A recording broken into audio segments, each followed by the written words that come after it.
बहुत समय बीत चुका था। वृंदावन की वो मोहक रासलीलाएं अब केवल स्मृति बन चुकी थी। श्री कृष्ण अब द्वारका के राजा बन चुके थे। दरबार, राजनीति और यदुवंश के कर्तव्यों में व्यस्त थे। पर कहीं दूर वृंदावन में एक हृदय आज भी उसी प्रेम में डूबा था। राधा रानी। राधा के लिए कृष्ण न राजा थे न भगवान, वे तो उनके जीवन का एकमात्र सत्य थे। पर आज कृष्ण नहीं थे, उनकी बांसुरी नहीं थी, वो नटखट मुस्कान नहीं थी, बस थी एक गहरी तड़प, विरह की अग्नि।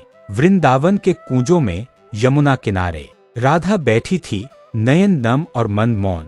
कभी बांसुरी की धुन याद आती तो कभी वो रासलीला जहां कृष्ण ने कहा था, राधे मैं तुमसे दूर जा सकता हूँ पर तुम्हारे हृदय से कभी नहीं।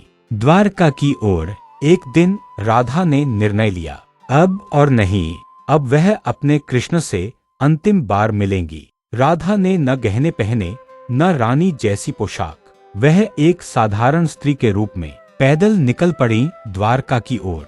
द्वारका में मिलन। द्वारका के महलों में जब राधा पहुंची तो किसी ने उन्हें नहीं पहचाना, पर कृष्ण ने उन्हें एक नजर में ही पहचान लिया। उन्होंने कुछ नहीं कहा, बस आंखें नम हुईं और उन्होंने राधा को महल में सेवा का कार्य दे दिया। कोई जान न पाए कि यह वही राधा है। राधा सेवा में लगी रही, पर उनके हृदय में एक आखिरी इच्छा थी, अंतिम इच्छा।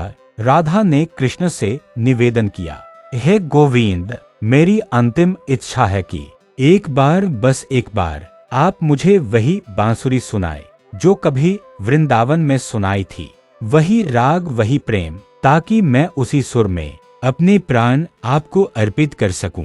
अंतिम मिलन। कृष्ण ने राधा को एकांत उपवन में बुलाया। वृक्षों की छांव में बैठकर कृष्ण ने अपनी बांसुरी उठाई। धीरे धीरे वही राग छेड़ा जिसे राधा जानती थी। राधा की आंखें बंद हो गईं, चेहरे पर शांति उतर आई, मुस्कान गहरी होती गई और बांसुरी की धुन के साथ राधा ने अपने प्राण श्री कृष्ण में समर्पित कर दिए। अमर मिलन। कृष्ण कुछ क्षणों तक बांसुरी बजाते रहे, फिर उन्होंने बांसुरी नीचे रख दी और फिर कभी नहीं उठाई। चौंकिए, जिसके लिए वो बांसुरी बजाते थे वो अब उनके भीतर समा चुकी थी। समापन संदेश। राधा की मृत्यु नहीं हुई, वह तो श्री कृष्ण में लीन हो गईं। यह प्रेम की पराकाष्ठा थी, जहां देह मिटती है पर आत्मा प्रेम में अमर हो जाती है। जय श्री राधे, जय श्री कृष्ण।